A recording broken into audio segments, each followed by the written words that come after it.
ఉల్లిపాయలు నేను కొనే బాగున్నాయి అన్నవా? నిన్న 30 రూపాయలు పెట్టి తెచ్చినవి బాగున్నాయి. అరే నేను కొన్నే బాగాలేవు అనలేదమ్మా. ఎక్కడ కొంటే ఏంది పర్టికులర్ గా నీకు కూరగాయలు అంటే ఉల్లిపాయలు అంటే ఒక అతను, కూరగాయలు అంటే ఒక ఆయన. 4 సార్లు తీసుకుంటే వాళ్ళు పరిచయం అవుతారు. రోజు అడగడంగానే ఆగుతారు, ఇచ్చిపోతారు. మనం ఏది ఇవ్వమంటే అది ఇస్తారు.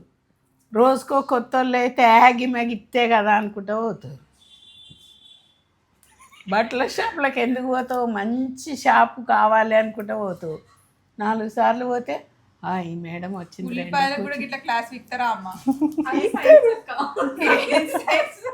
ఉల్లిపాయలు కూడా ఎట్లా నవ్వుతుంది చూడు. ఇదంతా నీ చెంబానందమే కదా, చెప్పరికి ఆనందమే కదా. అవునా కాదా చెప్పు. నువ్వు తెస్తున్నావు, నువ్వు ఉల్లిపాయలు కొనుక్కొస్తుండే ఏమన్నా గితగింతుంటే ఇట్లా పట్టుకొని వస్తావు. ఈడ జ్యోతి కూడా నా వెనకనే తీసుకుంటుంది. ఏ వేయమంటే అవి వేస్తారు తెలుసా? ఇది ఉల్లిపాయల స్టోరీ. నేను వంట చేసుకోవాలి. By by.